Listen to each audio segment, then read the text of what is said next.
일사스님께 상주로서 예배드리겠습니다.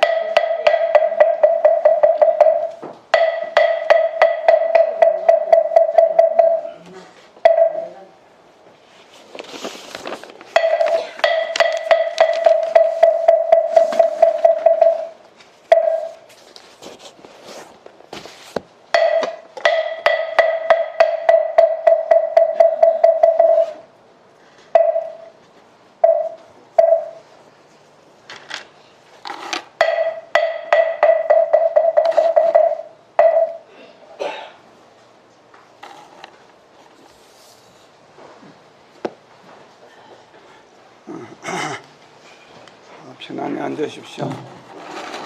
부일스님, 이쪽으로 오지.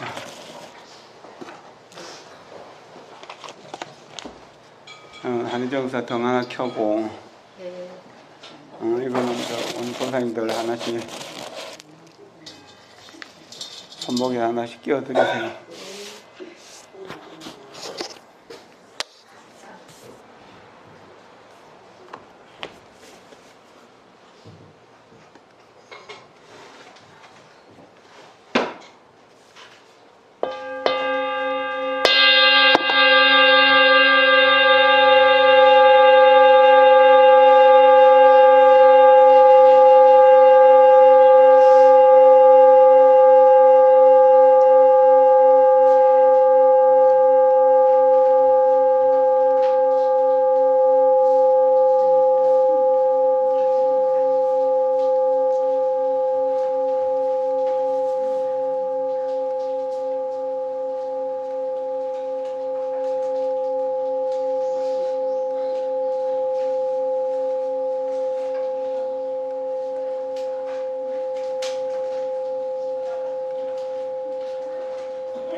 내 마음이 극락정토, 내 성품이 아미타불.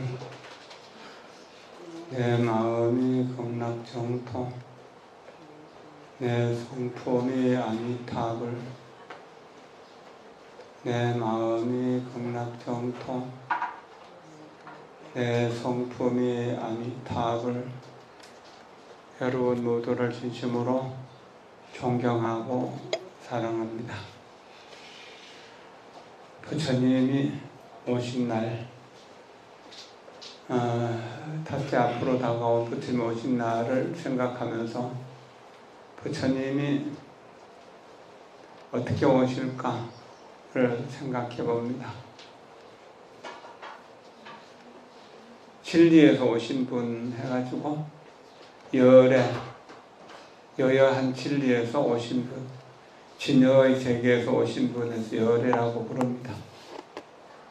근데 그럼 진리의 세계는 어딘가요? 진리의 세계는 바로 지금 바로 여기라는 것입니다. 우리가 공기를 있는 것 없는 것이라고 생각 안 하죠. 항상 숨을 쉬고 살면서도 공기에 대한 고마움을 모르는 것처럼 우리는 항상 부처님과 함께 있으면서 부처님의 도움을 받으면서 살면서도 전혀 도움을 고마움도 모르고 부처님이 왜 나에게는 안 오시나 하고 생각하는. 공기는 오고 감이 없잖아요. 오늘 화사하게 이렇게 햇빛이 비치는데 햇빛이 오고 감이 있나요? 없죠. 차별이 있나요? 미운 사람, 사랑하는 사람 차별이 있나요? 없죠. 공기도 마찬가지죠. 공기처럼 햇살처럼 따뜻한 기운으로 밝은 빛으로 우리에게 오시는 분이다. 그래서 우리가 숨을 쉬도록 해주시는 분이 부처님입니다. 우리가 땅에다가 씨앗을 심으면 땅이 키워주죠. 소나무를 심으면 소나무가 나고, 또 콩을 심으면 콩이 나고, 옥수수를 심으면 옥수수가 나잖아요. 약초를 심으면 약초가 나고 독초를 심으면 독초가 나는, 우리 마음이 곧 부처라고 했으니까 마음이 공기처럼 햇살처럼 있는 것이고 마음이 또한 땅처럼 이렇게 있는 겁니다. 땅이 없으면 우리가 어떻게 집을 짓고 어떻게 다니겠습니까? 모든 삶이 땅 속에, 땅에 의지하고 있고 하늘에 의지하고 있고 공기에 의지하고 있고 저 태양에 의지하고 있고 그러잖아요. 우리도 그렇게 부처님께 의지해서 살아가고 있다는 겁니다. 이것이 부처님을 보는 방법입니다. 숨을 들여쉬면서 내 마음이 극락정토할 때 이 공기의 그 맑은 기운이 우리 곁으로 와서 우리를 숨쉬게 해주는 겁니다. 맑은 공기를 들이마실 때 그 맑은 공기가 우리 마음, 우리 폐 속으로 들어와서 우리의 그 피를 걸러서 다시 탁한 기운을 내뿜는 거잖아요. 그런 것처럼 우리 마음 속으로 이렇게 숨을 들여쉴 때 부처님의 모든 청정한 공덕, 복과 지혜가 들어온다고 생각하는 겁니다. 내 마음 속으로. 그리고 숨을 내쉴 때 내 마음 속에 나를 괴롭히는 탐욕, 분노, 어리석음, 또 교만하고 의심하는 이런 것들을 품어내는 겁니다. 공덕을 들이마시고 재앙을 내뿜는다. 이렇게 숨을 들여쉬고 내쉬는 수업만을 통해서도, 이런 수행만을 통해서도 우리 마음은 그냥 정화되는 겁니다. 바람이 많이 불면은, 태풍이 불면은 나뭇잎은 막 흔들리죠. 나뭇가지도 막 휘어지고 흔들리잖아요. 그러나 나무 둥치, 나무 뿌리는 어떤가요? 안 흔들리죠. 우리가 그 바람 많이 불 때, 그러니까 가령 누구에게 배신당했을 때, 또는 미움을 받고 있을 때, 분노가 일어날 때, 또 욕심과 욕망이 막 일어나서 내가 마음을 주체할 수 없을 때, 이때는 나무 잎사귀에 내 마음이 가 있는 겁니다. 내 마음이 나무 잎사귀에 가 있기 때문에 막 흔들리는 거예요. 정신 차릴 수 없을 만큼 흔들리는 거예요.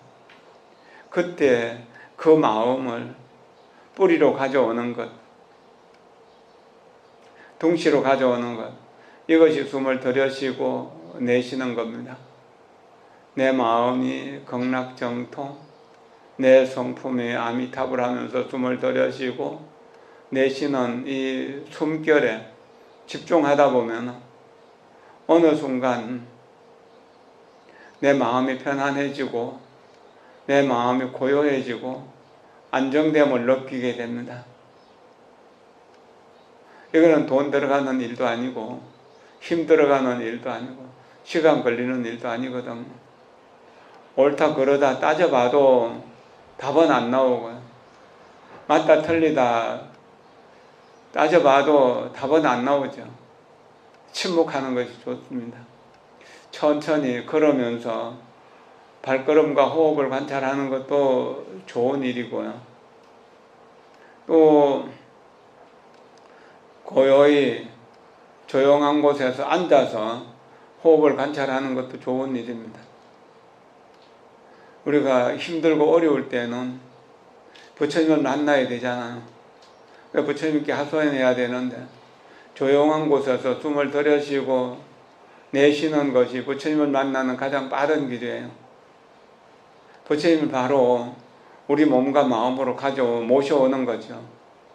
그래서 숨을 들여쉬고 내쉬는 데 집중하다 보면 미워하는 마음도 좀 가라앉게 되고, 그건 도적이잖아요. 원수잖아요. 원수에게 가 있던 우리의 마음을 부처님에게로, 관세음보살에게로, 아미타불에게로 끌고 오는 것, 모셔오는 것, 이것이 호흡 관찰이거든. 그래서 우리를 괴롭히던 여러 가지 생각들을 그쪽으로 계속 가면은 활활 타오르는 장작에다가 기름을 끼얹는 것처럼 폭발할 것처럼 타오르잖아요. 그러나 그걸 생각 안 하고 부처님의 그 평화로운 미소를 생각하는 겁니다. 보리수 나무 아래 고요히 앉아 평화로이 미소 짓는 부처님을 생각하는 겁니다. 그리고 부처님처럼 내가 보리수 밑에 앉아 있다고 생각하고 부처님이 깨달음을 이루신 금강보좌에 앉아 있다고 생각하고 그러면서 숨결을 관찰하다 보면 부처님이 우리에게로 오셔서 들어오는 숨결이 되어주시고 내뿜는 숨결이 되어주시는 겁니다. 그러는 동안에 내 마음속에서 나를 불태우고 나를 그 가시가 목에 걸린 것처럼 토할 수도 없고 품어낼 수도 없는 그런 그 아픔이 치유되는 거예요. 가시 뽑아버리면 시원해지잖아요. 이렇게 한 10분 혹은 15분 정도 호흡에 집중하면서 연부를 하면 평화로워지고 고요해지고 행복해지는 겁니다.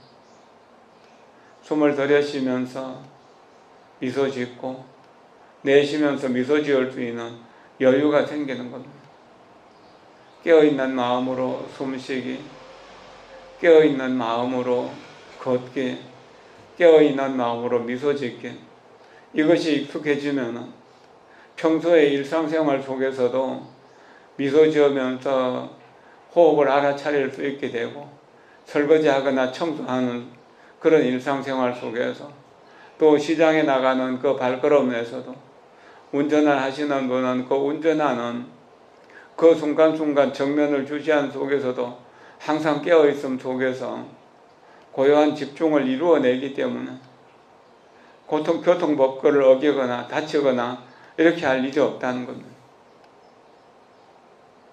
언제나 숨결을 알아차린다는 것은 내가 살아있음을 알아차리는 거예요.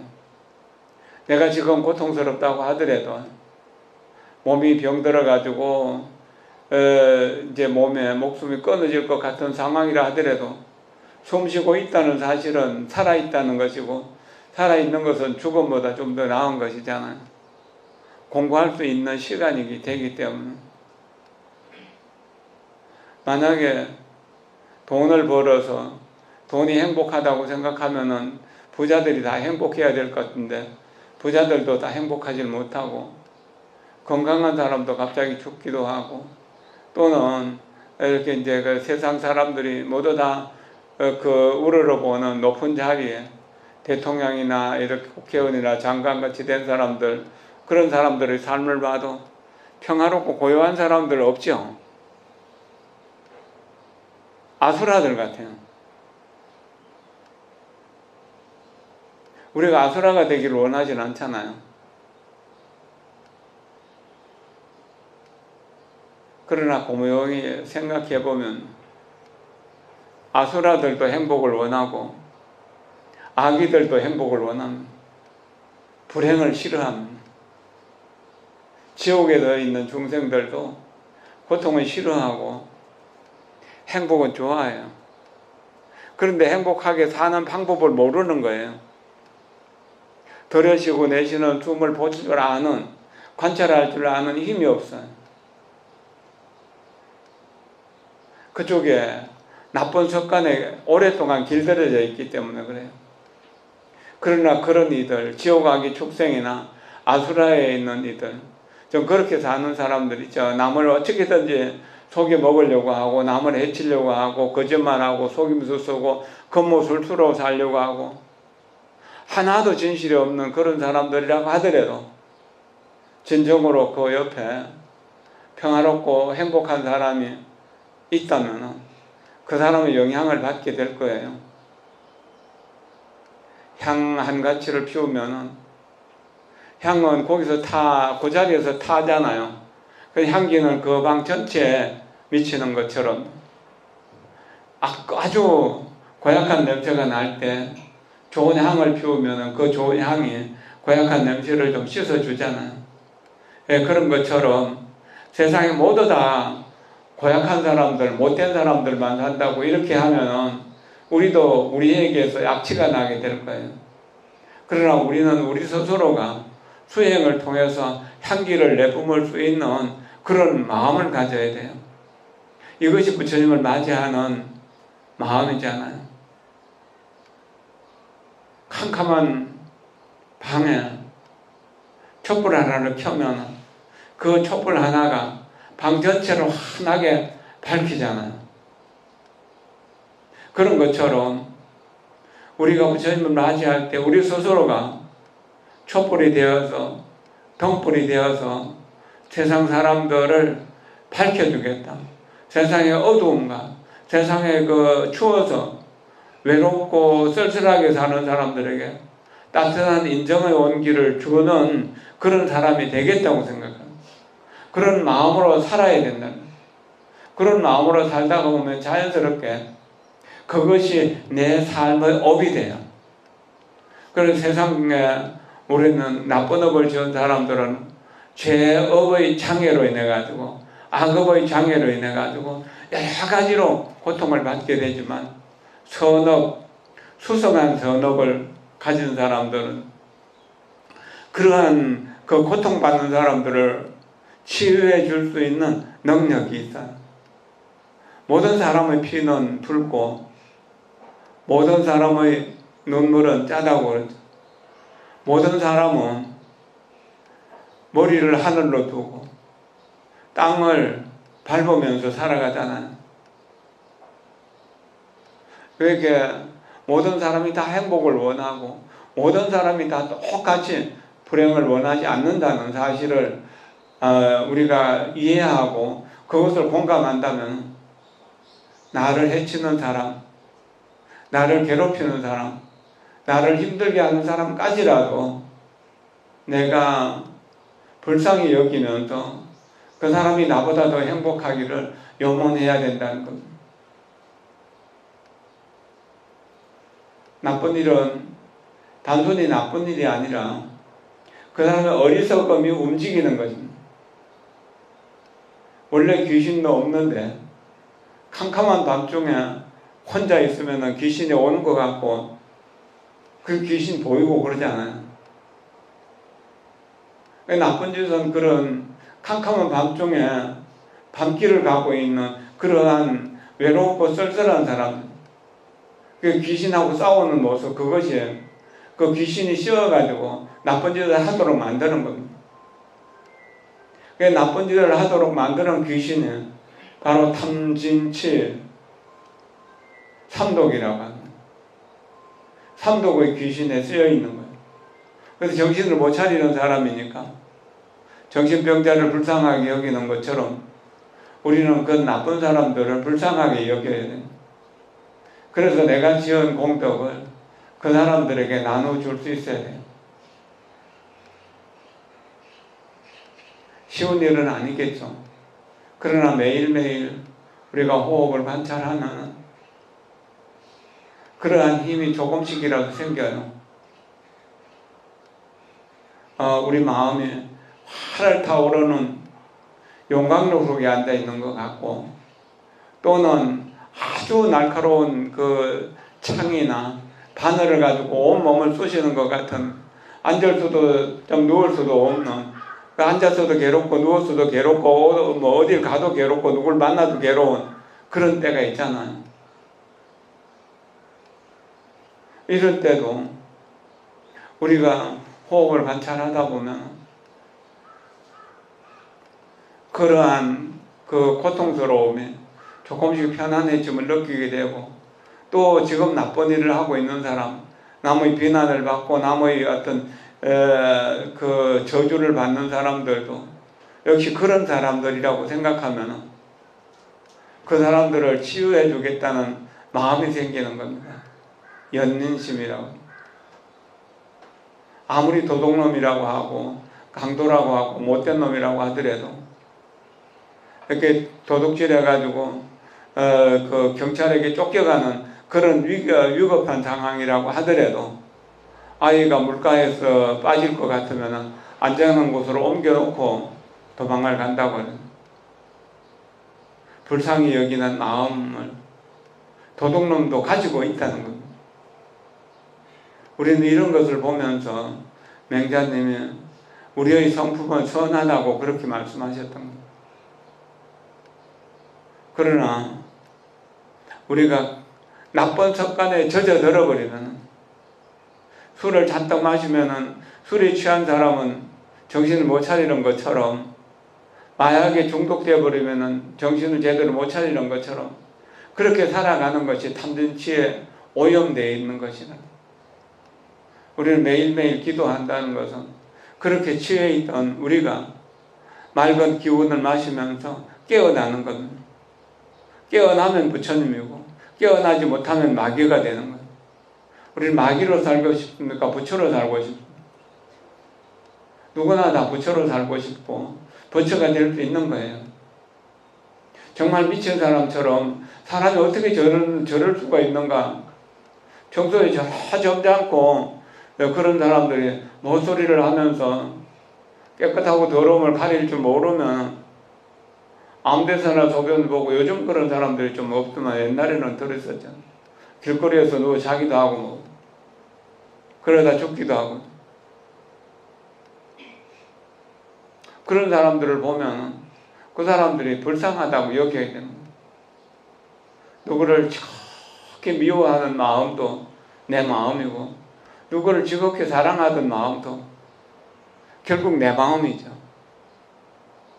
그래서 사랑하는 것에 익숙해지면은 사랑하는 것이 내 삶이 되는 것이고, 미워하는 것이 익숙해지면은 남을 괴롭히는 것이 내 삶이 되는 겁니다.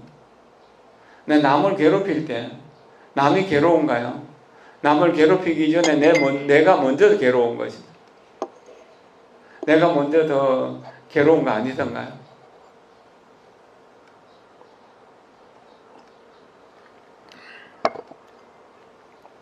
우리가 선한 마음으로 선한 행동을 이렇게 꾸준히 하면은 선한 사람들끼리 모여요. 그리고 그 선한 마음이 점점 자라나거든요.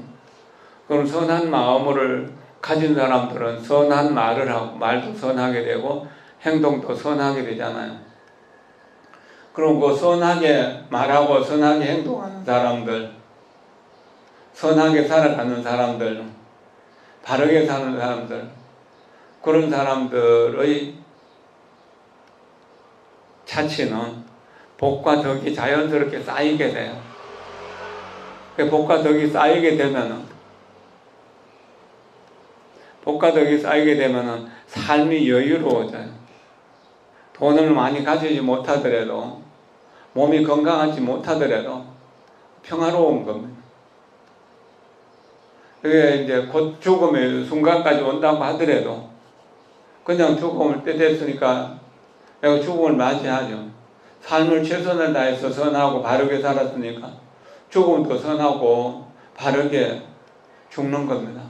그렇게 해서 선한 사람, 가장 선한 사람,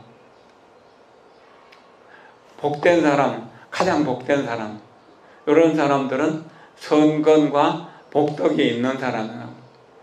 그 선건과 복덕이 있는 사람이 모여 사는 곳, 거기를 극락세계라고 해요. 부처님은 100% 선과 정, 바른 것이 있어요. 그래서 지극히 청정해요. 바르고 선하다는 것. 그게 지극히 청정해요. 근데 우리에게는 우리 마음속에 선도 있고 악도 있어요. 그래서 다 청정하지 못해요. 악이 많으면은 지옥 가게 축생으로 가게 되고, 선이 많으면은 아수라나 인간이나 천상으로 태어나게 돼요. 그런데 호흡 관찰을 집중해서 해서 호흡과 내가 하나가 될 때, 공기와 내가 하나가 될 때, 땅과 내가 하나가 되고, 우주와 내가 하나가 되고, 태양과 내가 하나가 되고, 하늘과 내가 하나가 되고, 달과 내가 하나가 되고, 내가 보는 대상과 보는 내가 둘이 아닌 거죠. 상대적인 경계가 없어지고, 그럴 때 우리는 지극히 청정함으로 돌아가요. 그러나 우리는 그것을 검생에 체험하기는 굉장히 어렵습니다. 불가능할 정도로 어렵습니다. 그러니까 선한 일들을 꾸준히 해나가면 이렇게 이제 더러운 옷을 빨래하면 깨끗해지는 것처럼, 더러운 몸을 목욕하면 깨끗해지는 것처럼, 그렇게 계속 부처님의 가르침으로 목욕을 해나가는 것, 이것이 기도하는 것이고 이것이 명상하는 거예요. 그러고 나면 개운해지잖아요. 이것이 기도하는 기쁨과 명상하는 즐거움이 삶이 되는 거예요. 그러면 상선인이 되고, 그런 상선인이 가는 곳은 극락세계인데, 간다고 해서 어디로 갈까요? 우리의 삶은 지금이라는 시간과 여기라는 공간을 떠날 수 없잖아요. 다만 오죠. 더러운 마음에서 깨끗한 마음으로, 악한 마음에서 선한 마음으로, 거짓된 마음에서 진실한 마음으로 바뀌는 것 뿐이죠. 그것이 어리석은 마음이 지혜로운 마음으로 바뀌는 거란. 마음이 바뀌는데 내가 여기서 서쪽으로 10만원 국토를 갈 필요는 없는 거잖아요. 마음이 더럽다면 100만원 국토를 지나간다고 하더라도 거기가 극락세계에 나올까요? 한 걸음도 옮기지 않더라도 지금 여기를 극락정토로 만드는 일은 지금 여기에서 100% 부처님과 똑같은 청정과 진실을 유지한다면 그게 가능한 거라. 이렇게 불법을 공부하는 동안에 거기에 한마디라도 공감하는 말이나 혹은 생각들이 있으면 그 공감이 한 번 듣고 두 번 듣고 세 번 듣고 하면서 그 공감 능력이 커지죠. 부처님 쪽으로 공감 능력이 커지면은 우리는 부처님 쪽을 향해 가게 되고, 지옥 악의 축생 쪽으로 가령요 노래하고 춤추고 맛있는 음식이나 먹으러 다니고 그런 쪽으로 계속 가다 보면 우리는 나도 모르는 사이에 어느 날 축생이 되어버린, 그러고 먹는 것만 따지러 두고 그러면은 악귀가 되는 거잖아. 우리 마음속에 이미 악귀가 되고 축생이 되고 지옥이 될 수 있는 마음이 있거든요. 그런 마음을 부처가 될 수 있는 마음으로, 천상이나 인간이나 아수라로 될 수 있는 그런 인연으로 바꿔나가고, 거기에서 다시 한 걸음 더 나가서 이렇게 이제 그런 분별이 없는 쪽으로 가게 되는 거예요. 그러면은 우리의 삶이 조금은 여유로워지고 조금은 복된 쪽으로 가게 돼요. 그럼 내가 극락세계에 가려고 노력 안 하더라도 극락세계가 우리에게로 와요. 바로 내 마음의 극락정토, 내 성품이 아미타불이라는 말이 거짓말이 아니구나 하는 것을 확신하게 돼요. 해인사에는 8만 대장경을 모셨기 때문에 법보종찰이라고 해요.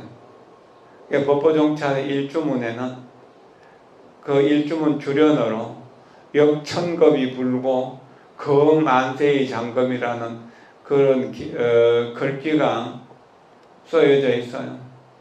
천겁을 지난다고 하더라도 과거 천겁 전이나 지금이는 항상 지금이라는, 옛날이 아니니까 지금이죠. 그리고 만세를 뻗어나간다, 미래로 만년을 더 살아간다고 하더라도 언제나 지금이라. 우리는 숨을 들이쉬고 내쉬면 부처님의 현주소인 지금 여기와 내가 하나가 되는 겁니다. 그럼 지금 여기에서 내가 부처가 되는 일, 이것이 숨을 들이쉬고 내쉬는 그런 수행인 거죠. 이런 수행을 꾸준히 하게 되면 이 사람은 눈을 뜨고 가면서 장애물이 있으면 자연스럽게 비켜가는 것처럼 그렇게 장애가 없어지게 돼요. 편안하고 안정되게 된다는 거. 운전하다가 앞에 장애물이 있으면 서든가 아니면 비켜가거나 그러잖아요. 그런 것처럼. 그리고 8만 대장경을 모신 판전을 법보전이라고 하는데요. 그 법보전의 법당에 부처님 모셔져 있고 그 앞에 주려는 원각도량 하청 현금생사 적시라고 하는 그런 6글자씩 쌍으로 되어 있는 글귀가 있어요. 옛날에 100년쯤 좀 더 전에 석두 스님이라고 하는 젊은 스님이 24살 때 거기서 해인사에서 선방에 정진하고 있었는데, 이해강 스님이라고 그 당시에 최고로 강사면서도 행정가고 뛰어나신 분이었어요. 친일파로 알려져 있었는데, 나중에 그분이 돌아가신 뒤에 그 당시에 한 80만 원인가 되는 돈을, 아마 요즘은 80억 이상이 될 겁니다. 그것을 상해 임시정부로 보냈던, 독립자금으로 보냈던 그런 일이 드러나서 그 친일이 아니라고 밝혀지기도 했는데요. 이 분이 그게 법문을 하시는데, 그 뭐라고 하셨냐면은 3세 재불과 역대조사가 3세 모든 부처님과 역대의 모든 조사 스님들이 다 내 입으로부터 나온다 그랬어요. 그럴 때 그 24살 된 석두 스님이 앞에 나와서 법상에 참배를 하고 이제 거량하는 방법이거든. 3세 재불과 역대 조사가 모두 다 화상의 입으로 나왔다면 화상은 어디로부터 왔습니까? 라고 물었어요. 그런데 말은 잘했지만 공부하는 힘이 대답할 수가 없었던 겁니다. 그러니까 뭐 말을 못하고 오물오물하고 그냥 법회가 엉망이 되어버린 거죠. 수많은 스님들 앞에서 망신당하고요. 법사 이해강 스님. 그리고 거기 있으면은 그때 이해강 스님은 권력이 있었으니까 잡혀가서 엄청 고생할 것 같아가지고, 그러니까 이제 걸망을 챙겨가지고 가야산을 넘어서 도망가서 금강산으로 가서 거기서 신계사 보호남에 계시다가 효봉스님을 만나서 효봉스님을 아주 훌륭한 선지식으로 키워냈거든. 그분이 그 24살 때 해인사 태설당 선방에 계실 때 어느 날 개송 하나를 지었는데, 그 개송에 원각도량 하처 현금생사 적시란 원만한 깨달음의 도량이 어느 곳인가? 나고 죽고 하는 지금 여기다는. 그러니까 개송이 좋다고 해가지고 그때 남전 스님이라고 하는 아주 훌륭한 스님인데 또 붓글씨를 잘 쓰는 분이었어요.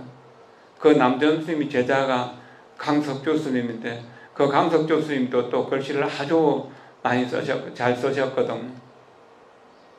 강석조 스님은 평생을 그 서울 저 청와대 앞에 거기서 계셨으면서, 그리고 또 젊을 때 20대부터도 그 조선 왕조에서 궁녀로 살던 사람들, 후궁으로 살던 사람들의 공양을 받고 그렇게 살면서도 젊은 그 청년 불교 활동을 시작하고 해가지고 어려울 때마다 총무원장을 맡아가 조금 안정이 되면은 또 나오고 하기를 3번이나 하셨던 분이거든. 글씨를 잘 써가지고 우리가 해인사 유런에 있을 때 강석주 스님을 찾아가서 그 해인 유런에 기둥에다가 그 스님들이 공부하는 데 도움이 될 글귀를 좀 써붙이고 싶습니다 해가지고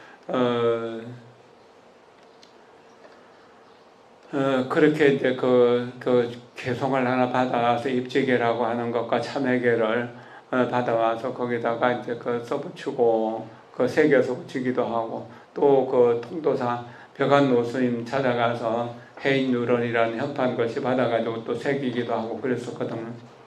그때 성철 스님이랑 일타 스님과 어른 스님들이 보고 굉장히 좋아하셨었어요. 근데 석주 스님은 평생을 그렇게 시내에 살았으면서도 정확히 검소하고 도시의 느낌 하나도 없이 욕심 없이 그 사는 시골 할아버지처럼 그렇게 너그러운 분이셨어요. 그리고 불교 활동, 특히나 청소년 어린이 법회 이런 것들을 위해서는 후원을 많이 하셨고, 중앙 그 성가대학이 처음 만들어졌을 때 초대 원장을 지내셨고요. 초대 총장을 지내신 분이죠. 이런 이제 어려울 때마다 그런 일을 하셨던 척조심을 훌륭하게 키워낸 이가 남전 스님이고, 효봉 스님이라고 하는 훌륭한 분 소개할 필요도 없죠. 그분을 키워낸 이가 석도 스님. 훌륭한 선지식이 없으면 훌륭한 제자가 선지식으로 끌어줄 수가 없다는 이야기입니다. 대만의 묘련 장로라고 하는 노스님은 법문하실 때 늘 앞에서 이런 말씀을 하셔요. 한 부처님이 출연할 때 천 부처님이 보호해 주신다라고, 일불출세 천불호지라고 하는 말씀을 늘 하셔요. 우리가 세상을 살아갈 때 내 혼자 살아가는 것 같지만 주변에 수많은 사람들의 은혜 속에서 살아가게 된다는 겁니다. 그 은혜를 알고 은혜 갚을 마음을 내면은 우리가 선지식이 되는 것이고, 은혜를 모르고 은혜를 배신하면은 범부 중생으로, 지옥 악의 축생으로 고통 속으로 들어갈 수밖에 없는 것이라는 겁니다. 우리는 부처님의 제자들입니다. 부처님의 제자는 부처님의 후신이에요. 부처님의 후신이라고 하는 사실, 부처님의 연장이죠. 아버지 어머니의 가업을 자녀들이 이어받는 것처럼 부처님의 위대한 위업을 우리가 이어받아야 돼요. 그래서 이 시대의 불법을 살려내야 돼요. 경전을 보면은 누가 불법 비난하는 소리, 불법을 망치는 것을 보면은 300자루의 창으로 심장을 찔리는 것 같은 그런 아픔을 느껴야 된다라고 그랬거든.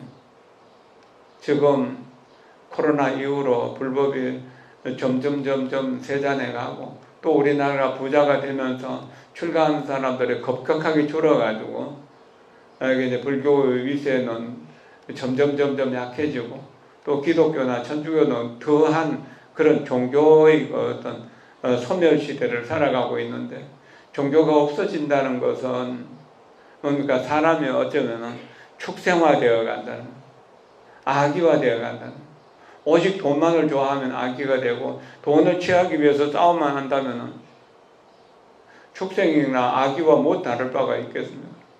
그런 쪽으로 가고 있다는 것, 그거는 여기 계신 어른들이 다 아실 거잖아요.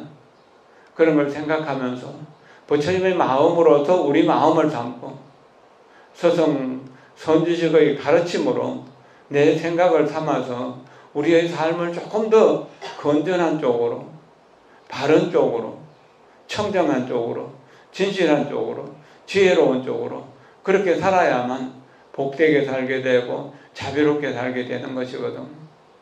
자비로운 마음 속에는 모든 사람과 공감할 수 있는 능력이 있고, 청정한 마음 속에도 모든 사람들과 함께 살 수 있는 공감이 있는 겁니다. 그러나 혼탁함 속에서는 서로 싸움할 수밖에 없는 거예요. 지금 전쟁터 세계 각국에서 좀 전쟁이 일어나고 있고, 우리나라에서도 좌우로 나누어져 갖고 싸움이 계속 일어나고 있고, 여야로 나누어져 갖고 싸움이 일어나고, 요즘은 좀 덜하긴 하지만 호남 영남으로 해서 싸움이 일어나고 있고, 도시 농촌으로 해서 싸움이 계속 일어나고 있는데, 이런 갈등 속에서 차별 없는 부처님의 평등한 진리를 받아들여야 돼요.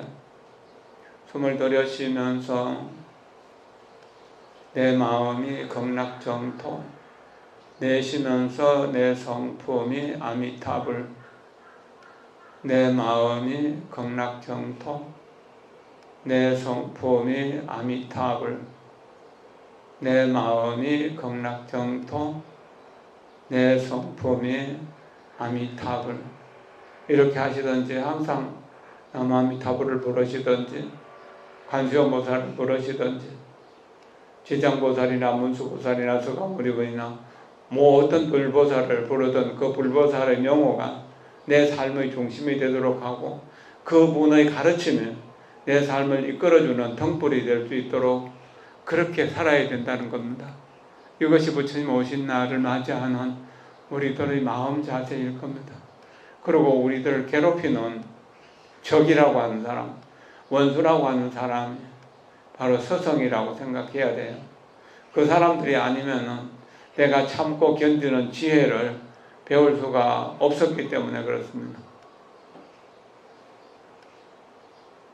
여러분 모두를 진심으로 존경하고 사랑하면서 여러분들의 고통은 제가 대신다고 저의 행복은 여러분들에게 아낌없이 다 나눠드리겠습니다. 고맙습니다. 감사합니다.